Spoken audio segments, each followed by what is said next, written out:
Cláudia, muitos falam o seguinte, e a ideia do programa é justamente essa, né, de colocar as polêmicas. Fala assim, pense, todo mundo fala, um conhecido economista disse que o salário mínimo devia somente ser corrigido com a inflação, não ter ganhos reais. Hoje nós não temos, a sociedade civil brasileira está totalmente desorganizada, né? Diferentemente da Argentina, que ainda tem sindicatos fortes. No Brasil, o movimento sindical quase que sumiu, as centrais sindicais desapareceram. Por outro lado, os partidos políticos perderam a organicidade, né? Estão invertebrados, não tem uma presença mais na sociedade. E o que se discute é só lá no Congresso Nacional. Bem, como é que fica a questão do salário mínimo? Quer dizer que ele não pode ter ganhos reais, mas temos 800 bilhões de reais por ano em renúncia fiscal. Parte dela provavelmente por andar de cima. Como é que fica? Quer dizer, o seu José e a dona Maria, que ganham um salário mínimo, temos de tomar muito cuidado com o aumento real, ganhos reais do salário mínimo. Mas os 800 bi de renúncia fiscal, ninguém fala nada. Eu achava que era 350, até tempos atrás. Aí depois falaram que era 450, e com a maior facilidade falam em 800 bi. Eu acho que se tiver cuidado é capaz de a gente chegar a 1 trilhão. Como é que fica isso, hein? Eu acho que esse é um incômodo que também vai gerando essa insatisfação da população em geral, né? Porque a gente fala de gastos aí, né? O Fábio estava comentando sobre limitar ou não gastos com educação ou com saúde, e aí, de fato, vai principalmente afetar a ponta pobre, né? A classe baixa da população brasileira, que hoje já tem a percepção de que tem um serviço de escola, um atendimento de saúde que não é longe de ser o ideal, né?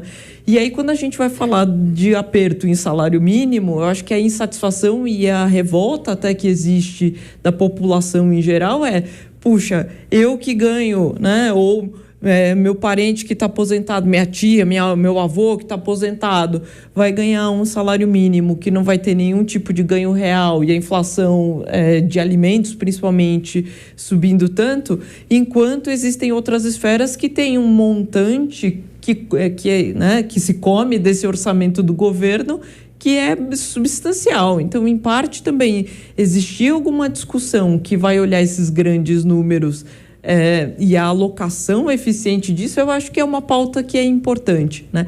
Parte do que o governo coloca até quando vai fazer essa nova, né, propor essas regras de taxação, de tributação do imposto de renda, em parte se diz, né, que é para assim, puxa, por que dados todos os instrumentos financeiros que a gente tem, por que isenção para alguns setores em específico e não para outros, né?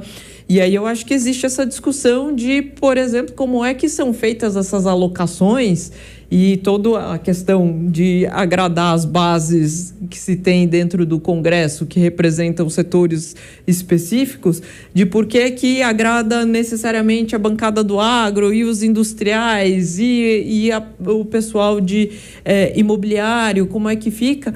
E eu acho que, de fato, muitas vezes, para muitos que vão defender que não se pode mexer, reajustar o salário mínimo e tudo mais, passa a ser um argumento válido, porque quando vai pensar nesses outros números que a gente também tem muita imprecisão, né? De um número que você estava falando assim, não sei se é 300, se é 800, enfim, cada hora vai aparecendo um número muito grande, talvez corrigindo, idealmente se corrigiria tudo, né? Mas assim, olhando por esse lado, talvez corrigir também essas ineficiências e essas alocações de orçamento, porque é orçamento, né? Uma vez que o governo está abrindo mão de arrecadar impostos de alguns setores porque é dado alguma concessão fiscal, também eu acho que vale um questionamento de por que alguns setores e outros não. Então, eu acho que existe também e causa um pouco mais de revolta até nas classes mais baixas, justamente essa discussão de querem apertar o salário mínimo, querem cortar e limitar gastos com educação, então educação dos filhos, né, saúde para si mesmo, a saúde pública, e enquanto eu vejo alguns outros setores que são inatingíveis e comem uma boa parte do orçamento do governo. Então, eu acho que existe sim essa discussão e essa insatisfação que ainda se cria, né, e vai gerando essa impopularidade. Rafael, nós estamos indo quando a discussão é boa, passar rápido o tempo, parece que quando o jogo de futebol é bom, né? Não posso dizer do Santos, porque eu não vejo a hora que termina para o Santos não ser outra vez derrotado, meu time. Mas nós sempre já citamos aqui no programa um clássico do Brasil, Os Donos do Poder, do Raimundo Faoro, né? Então nós temos interesses no Estado patrimonialista, que isso ele escreveu no final dos anos 1950, que se agravou nos tempos mais recentes. Como fazer então, frente a esse quadro econômico, enfrentar a questão política com esse Congresso que não pode ser, que certamente o de 26 não vai ser muito diferente, porque hoje com emendas parlamentares vira um fundo eleitoral de cada deputado. Como fica? Não vai ser, a resposta acho que não é fácil, eu acho que é o contrário, num certo sentido, a próxima legislatura talvez fique ainda mais difícil do ponto de vista do perfil do parlamentar representativo, vamos chamar dessa maneira, o que significa que vai ser uma combinação de mudanças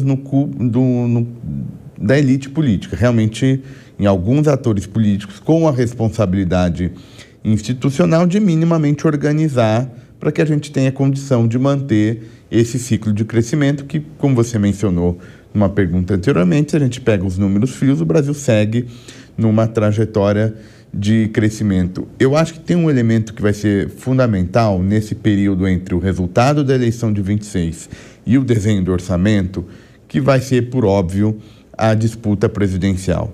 A gente precisa, em boa medida, superar essa agenda político-institucional que vem lá da transição do Bolsonaro para o Lula, relação à eleição, polarização e todos os outros, aquele ambiente muito conturbado para que essa classe política consiga, nessa transição, minimamente tirar um pouco essa debate muito acalorado que tem dificultado essa construção das bases mais sólidas para crescimento econômico, para que a gente possa dar saltos efetivamente. Você pega a trajetória econômica do Brasil, é ruim, a gente basicamente cresce igual uma economia média, né? A gente cresce igual países de renda média.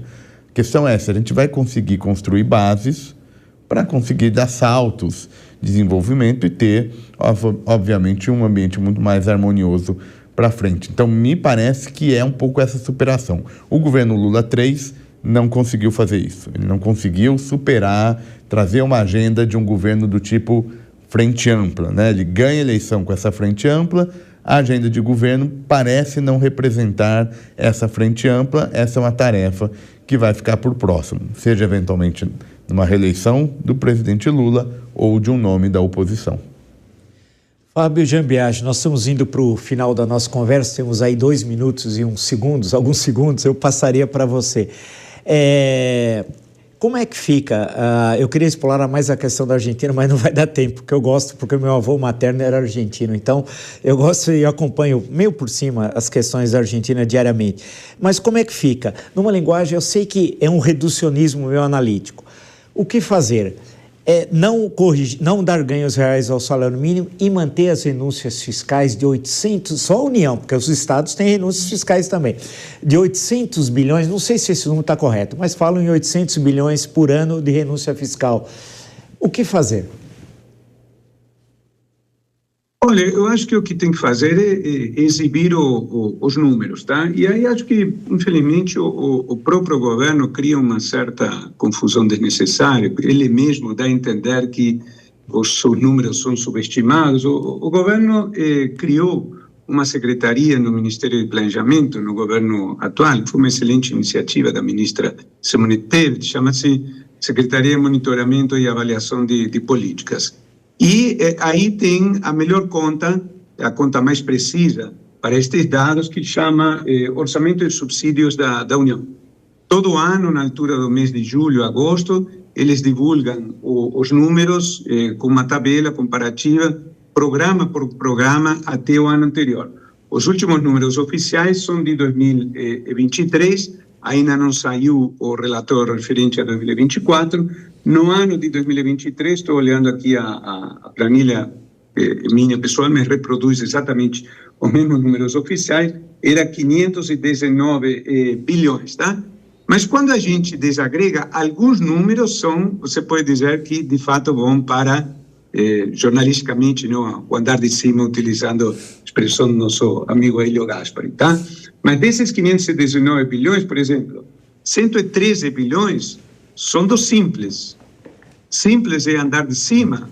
Aí tem de tudo. Pode ter empresário que, na verdade, subdividir a sua empresa entre empresa menor, mas tem muito empresário pequeno, tá? Tem 45 bilhões desses 519 que são rendimentos isentos e não tributáveis do imposto de renda da pessoa física, ou seja, o sujeito que ganha R$ 2.600 e paga trocados de imposto de renda, porque ele só incide naquilo que ultrapassa 2.400 e pouco, tá? Então, tudo aquilo que ele não paga de imposto de renda está lá, quando, na verdade, o sujeito pertence à classe baixa. Então, tem uma mistura grande e o que o governo tem que fazer é expor claramente os números do orçamento, que são públicos, mas ele dialogar com a sociedade e mostrar o tamanho do buraco, a dimensão do problema. Curiosamente, você conhece os dois personagens muito bem, apesar das duas diferenças de trajetória e de personalidade, tanto o saudoso na política FHC como o Lula inicial eram excelentes comunicadores. O Fernando Henrique com aquele ar de sociólogo, o Lula com a sua linguagem popular, mas eles transmitiam muito bem para o grosso da população aquilo que era importante passar naquele momento. E, infelizmente, nos últimos tempos, não temos tido, e aí nesse sentido acho que o presidente envelheceu um pouco, porque perdeu um pouco essa característica de falar na linguagem do povo aquilo que é necessário que o povo entenda para compreender a natureza dos problemas econômicos. E é necessário que a liderança política se empenhe mais em expor os problemas para a sociedade como um todo.